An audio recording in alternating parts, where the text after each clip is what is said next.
Mga celebrities at personalities na nag-react sa inappropriate remark ni Representative Bong Sontay kay Ann Curtis.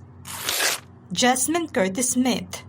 What a disgusting man! Ganito inilarawan ni Jasmine, ang kapatid ni Ann Curtis, ang sensitibong biro ni Quezon City Representative Bong Sontay laban na sa kanyang kapatid.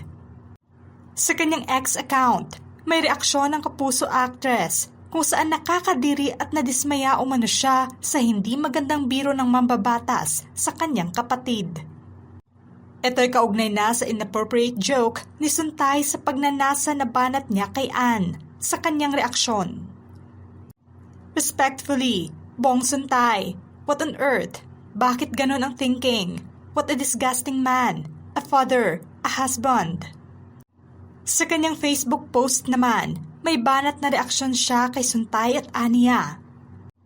This moment is not about one female celebrity. It is about how all women, regardless of profession, continue to be reduced to bodies and spaces dominated by men in power. When a congressman publicly narrates his desire and imagination about a woman he once saw, his statements keep changing. It reinforces a culture that treats women as consumable, as spectacle, as fantasy, as objects for commentary, rather than as a whole human beings with agency, intellect, and autonomy. Sa kabila ng puna ng ilang fellow makers at tao sa pahayag ni Sontay, nanindigan ang mambabatas na dapat pa umanong tanggapin ni Ann bilang compliment ang kanyang remark. Dahilan naman ito pang mag-init muli ang ulo ni Jasmine. I-compliment? Ang dami ko gustong sabihin. Kadiri po kayo. Sa huli may mensahe naman siya kaugnay sa sensitibong usapin. Respect is not complicated. If we want a safer environment for our daughters, nieces, and future leaders, accountability must begin with those elected to represent us. Samantalang hindi naman mapigilan ng ina ni Ann at Jasmine na si Carmencita na mangdiri sa naging pahayag ni Sontay para sa kanyang anak. Sa kanyang Facebook page, tinawag niyang sick man ang mambabatas. Mr. Bong Sontay, you're sick man. I reckon, you're foul. Angel Locsin. Inis naman ang naging reaksyon ng aktres na si Angel Locsin sa hindi magandang banat na biro ni Representative Bong Sontay kay Ann. Sa kanyang reaksyon, hindi napigilan ng aktres na magalit. Nak ng tokwa, san ba yung pamalo? Nadine Lustre. Galit at dismayado naman ang reaksyon ni Nadine Lustre sa sensitibong biro ni Sontay kay Ann. Nabalitaan ng aktres ang tungkol dito at nagbigay siya ng kanyang reaksyon kung saan itinuro niya ang mga taong natawa at ngumiti pa sa wala sa lugar na biro ni Sontay. Aniya, may mga nakangiti at natatawa pa. Kadiri. Nakakainit talaga. Nakakainit ng ulo at ng dugo ang mga taong walang habas na ipinangangalandakan ng kabastusan sa mga kababaihan. Ami Perez. Inihayag naman ng It's Showtime co-host ni Ann na si Ami Perez ang pagkadismaya niya sa nakakadiring biro ni Sontay kay Ann. Reaksyon ni Chang Ami. I'm so disappointed, Mr. Representative. Bianca Gonzalez. Galit at dismayado naman ang television host na si Bianca sa birong banat ni Sontay kay Ann. Sa kanyang X account, naglabas siya ng saloobin at reaksyon kaugnay dito.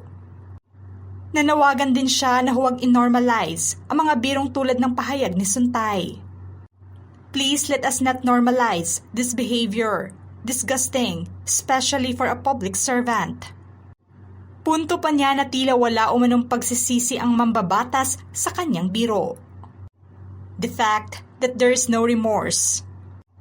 No clue as to why what he said was offensive and inappropriate, and even commented in an interview that she should take my remark as a compliment, is what makes this disgusting comment even more disgusting. Gabby Garcia. Naglabas din ng reaksyon ng kapuso actress na si Gabby Garcia tungkol na sa malaswang biro ni Sontay kay Ann. Kinundinan niya ang hindi magandang remark ni Suntay. If you hold power, act like it, objectifying women. Even in passing remarks is unacceptable. We are not here to be reduced to someone's imagination. Nakakadiri. Ivana Alawi. Nairita rin ang aktres sa nakakadiring komento ni Suntay kay Ann. Sa Instagram comment, reaksyon niya, "Position comes with responsibility. Lalamo." Bella Padilla. May reaksyon naman si Bella at sa iniwang komento niya sa Instagram kaugnay sa pahayag ni Suntay, saad niya, "Hindi nga naman siguro pwedeng kasuhan yung imagination, pero pwede natin tandaan tong video na to for future reference." Barbie Imperial, Kaylin Alcantara, Kylie Versosa at Gary Valenciano. Parehong nangdiri sina Barbie Imperial, Kylie Versosa at Gary V sa sensitibong remark ni Suntay kay Ann. Kanya-kanya silang nag-iwan ng komento sa isang Instagram post kaugnay sa hindi magandang biro ng mambabatas, kung saan pare-pareho silang dismayado sa naging pahayag nito. Lotlot de Leon.